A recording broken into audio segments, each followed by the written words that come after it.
അഫ്ഗാനിസ്ഥാനുമായി കൂട്ടുകൂടിയ വമ്പൻ പാത തുറക്കാൻ ഒരുങ്ങുകയാണ് ചൈന. ഇപ്പോൾ ഏത് പാതയാണ് എന്നാണ് നിങ്ങൾ ഇപ്പോൾ ആലോചിക്കുന്നതെങ്കിൽ, ഇന്ത്യക്കും തന്ത്രപ്രധാനമായിട്ടുള്ള പ്രാധാന്യമുള്ള 4 രാജ്യങ്ങളെ സമൂലമായി ബന്ധിപ്പിക്കുന്ന വക്കാൻ ഇടനാഴിയാണ് ഇപ്പോൾ ചൈന തുറക്കാനായി പോകുന്നത് എന്ന റിപ്പോർട്ടുകളാണ് പുറത്തു വന്നത്.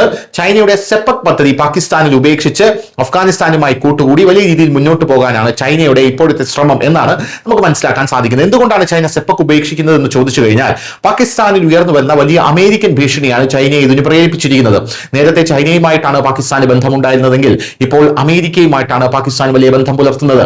പാകിസ്ഥാനിലെ ബലൂചിസ്ഥാൻ വലിയ രീതിയിലുള്ള റയർ മെറ്റൽസിന്റെ ഖനനത്തിനായി അമേരിക്ക 1.3 ബില്യൺ നിക്ഷേപിച്ച സാഹചര്യത്തിലാണ് ബലൂചിസ്ഥാനിൽ ഇനി തങ്ങളുടെ കളി നടക്കില്ല എന്ന് മനസ്സിലാക്കിയ ചൈന നേരെ വക്കാൻ ഇടനാഴിയിലേക്ക് വരുന്നത്. അതേസമയം ഇന്ത്യ ഇതിനെ എങ്ങനെയാണ് നോക്കിക്കാണുന്നത് എന്നുള്ള വലിയൊരു ചോദ്യമുണ്ട്. കാരണം ഇന്ത്യക്കും തന്ത്രപ്രധാനമായിട്ടുള്ള പ്രദേശം തന്നെയാണ് വക്കാൻ ഇടനാഴി എന്നുള്ളത് കൊണ്ടാണ്.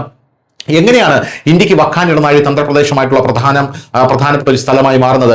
വക്കാൻ ഇടനാഴിയുമായി ഇന്ത്യക്ക് നിലവിൽ ഡയറക്റ്റായി ഒരു ബന്ധമില്ല. അതിന്റെ പ്രധാനപ്പെട്ട കാരണം, വക്കാൻ ഇടനാഴി ഗിൽജിത്ത് ബാൾട്ടിസ്ഥാന്റെ ഒരു പ്രദേശത്താണ് കിടക്കുന്നത്. അത് പാക് അധീന കശ്മീരാണ്. പക്ഷേ നാളെ പാക് അധീന കശ്മീർ ഇന്ത്യ പിടിച്ചു കഴിഞ്ഞാൽ ഇന്ത്യയുടെ ഭാഗമായി വക്കാൻ ഇടനാഴി മാറും. അതിലൂടെ തന്നെ ഇന്ത്യക്ക് വക്കാൻ ഇടനാഴി വഴി റഷ്യയിലേക്കുള്ള വ്യാപാരവും മറ്റു വ്യാപാരങ്ങളും തന്നെ ഒരു വലിയ പാത അവിടെ തുറന്നു കിട്ടുമെന്നുള്ളതാണ്. ആ പാതയിലാണ് ഇപ്പോൾ ചൈന വന്ന് കളി ഇറക്കാനായിട്ടുള്ള ശ്രമം നടത്തിയിരിക്കുന്നത്.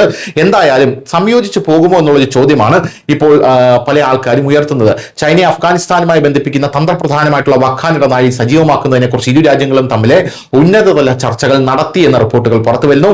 പാകിസ്ഥാനെ ഒഴിവാക്കി ചൈനയുടെ ബെൽറ്റ് ആൻഡ് റോഡ് ഇനിഷ്യേറ്റീവ് പദ്ധതിക്ക് പുതിയൊരു പാത കണ്ടെത്തുകയാണ് ഈ നീക്കത്തിന്റെ ലക്ഷ്യം. പാകിസ്ഥാനിലെ ക്രമസമാധാന നില വഷളാകുന്നതും ചൈനീസ് പൗരന്മാർക്കും ആസ്തികൾക്കും നേരെ വർദ്ധിച്ചു വരുന്ന ഭീകരാക്രമണങ്ങളുമാണ് ചൈനയെ മാറി ചിന്തിക്കാൻ പ്രേരിപ്പിച്ചത്.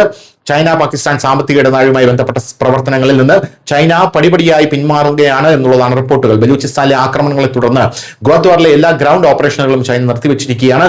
ചൈന പാകിസ്ഥാൻ സാമ്പത്തിക ഇടനാഴിയുടെ പ്രധാനപ്പെട്ട ഭാഗമാണ് ഈ തുറമുഖം. സ്വന്തം പൗരന്മാരുടെ സുരക്ഷ ഉറപ്പാക്കുന്നതിൽ ഇസ്ലാമാബാദ് പരാജയപ്പെട്ടതോടെ പാകിസ്ഥാനെ ഒരു സുരക്ഷിത വ്യാപാര കേന്ദ്രമായി കാണാൻ തന്നെ ചൈന ഭയപ്പെടുന്നുണ്ട് എന്നുള്ളതാണ് പ്രധാനപ്പെട്ട കാര്യം. അഫ്ഗാനിസ്ഥാനിലെ ബദക്ഷാൻ പ്രവിശ്യയിലുള്ള 350 കിലോമീറ്റർ നീളമുള്ള ഇടുങ്ങിയ ഭൂപ്രദേശമാണ് ഈ വക്കാൻ ഇടനാഴി. ഇത് അഫ്ഗാനിസ്ഥാനെ ചൈനയുടെ സിൻജിയാങ് പ്രവിശ്യ നേരിട്ട് ബന്ധിപ്പിക്കുന്നു. പർവ്വത നിരകൾ നിറഞ്ഞ ദുർഘടമായ പാതയാണെങ്കിലും പാകിസ്ഥാനെ ആശ്രയിക്കുന്നത് കുറയ്ക്കാൻ ഇടനാഴി സഹായിക്കുമെന്ന് വിദഗ്ധർ വിലയിരുത്തുന്നു. അഫ്ഗാനിസ്ഥാനെ സംബന്ധിച്ചിടത്തോളം പ്രാദേശിക കണക്ടിവിറ്റിയുടെ പ്രധാന കേന്ദ്രമായി മാറാൻ ഈ പാതയിലൂടെ സാധിക്കും. എങ്കിലും നിരവധി പ്രതിസന്ധികൾ ചൈനയ്ക്ക് ഈ പദ്ധതി നടപ്പിലാക്കാൻ മറികടക്കേണ്ടതുണ്ട്. സമുദ്രനിരപ്പിൽ നിന്നും വളരെ ഉയർന്ന പ്രദേശത്തോടു കൂടിയ ഈ പാതയിലൂടെയുള്ള യാത്രയും നിർമ്മാണ പ്രവർത്തനങ്ങളും ഏറെ വെല്ലുവിളി നിറഞ്ഞതാണ്. ഈ പ്രദേശം നിലവിൽ വികസനം എത്താത്തതും അടിസ്ഥാന സൗകര്യങ്ങൾ ഒട്ടും തന്നെ ഇല്ലാത്തതുമായിട്ടുള്ള ഒന്നാണ്. ഒരു വ്യാപാര പാതയ്ക്ക് ആവശ്യമായ റോഡുകളോ മറ്റ് സംവിധാനങ്ങളോ ഇവിടെ നിലവിലില്ല. ഏകദേശം 350 കിലോമീറ്റർ നീളമുള്ള ഈ ഇടുങ്ങിയ ഭൂപ്രദേശം കൈകാര്യം ചെയ്യുന്നത് സാങ്കേതികമായി പ്രയാസകരമാണ് എന്നുള്ളതാണ് മറ്റൊരു പ്രധാനപ്പെട്ട കാര്യം. അതേസമയം ഇന്ത്യയെ സംബന്ധിച്ച് നോക്കുകയാണെങ്കിൽ, ഇന്ത്യയും വലിയ രീതിയിൽ കണ്ണുവച്ചിട്ടുള്ള ഒരു പ്രദേശമാണ് വക്കാൻ ഇടനാഴി. എന്തായാലും ഭാവിയിൽ ഇന്ത്യയും ചൈനയും ചേർന്ന് സംയുക്തമായി ഇവിടെ പ്രവർത്തിക്കുമോ, അല്ലെങ്കിൽ ചൈന അത് കീഴടക്കുമോ, അങ്ങനെയാണെങ്കിൽ ഇന്ത്യ നോക്കിയിരിക്കുമോ എന്നുള്ള ചോദ്യങ്ങളൊക്കെയാണ് ഇപ്പോൾ ഉയർന്നു വരുന്നത്. News desk, news India Malayalam.